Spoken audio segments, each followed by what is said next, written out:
আসসালামু আলাইকুম রহমতুল্লাহি বরকাতু। Welcome back to my daily blog. তো কালকে হচ্ছে যে হাফ ভিডিও ছেড়ে দিছিলাম যে ভাইয়ার হচ্ছে যে জন্মদিন, তো আজকে হচ্ছে যে ফাইনালটা। তো কালকে হচ্ছে সারপ্রাইজ গিফট দেওয়া হয়েছে, আজকে হচ্ছে যে ভাইয়ার জন্মদিন। তো সবাই ভাইয়ের জন্য দোয়া করবেন, আল্লাহ পাক যাতে ওনার নেক হায়াত বাড়িয়ে দেয়, দেন হচ্ছে যে আল্লাহ পাক ওনার ভবিষ্যৎ আরও ভালো করে দেয়। হ্যাঁ, ভবিষ্যতের জন্য অনেক স্ট্রাগল করতেছে, আল্লাহ পাক যাতে মানে এই কষ্টের ফলটা অবশ্যই ভালো দেয়। তো আপনাদের সবার কাছে এটাই কামনা যে ভাইয়ার জন্য সবাই দোয়া করবেন।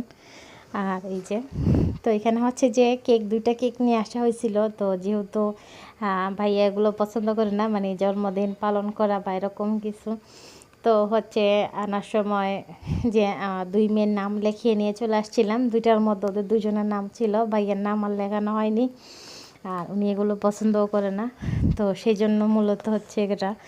আর তৃতীয়ত হচ্ছে যে জাস্ট একটু এমনি কোনো মানে ওরকম একটা আছে না যে জিগজাগ, ছোট মানুষ হলে আর কি হয়তো একটু করা হতো, বেলুন টেলুন এরকম কিছু, বাট ভাইয়া অত একটা বেশি বললাম আমি প্রথমে লাইক করে না, সেই জন্য করা হয়নি।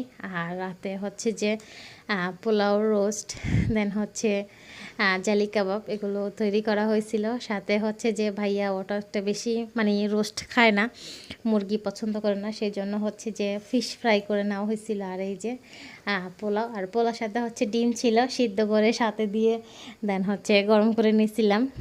আর এই যে সালাদ, দেন হচ্ছে যা মানে এভরিথিং টুকিটাকি থাকে, সাথে হচ্ছে সাদা ভাত, এই যে ফিশ ফ্রাই। তো সবাই দোয়া করবেন আমার ভাইয়ের জন্য, যাতে আল্লাহ পাক ওনার ভবিষ্যৎ আরও ভালো করে তুলে, বা যেই পর্যায়ে যাওয়ার ইচ্ছা আল্লাহ পাক যাতে ওখানে নিয়ে পৌঁছতে পারে। সো আল্লাহ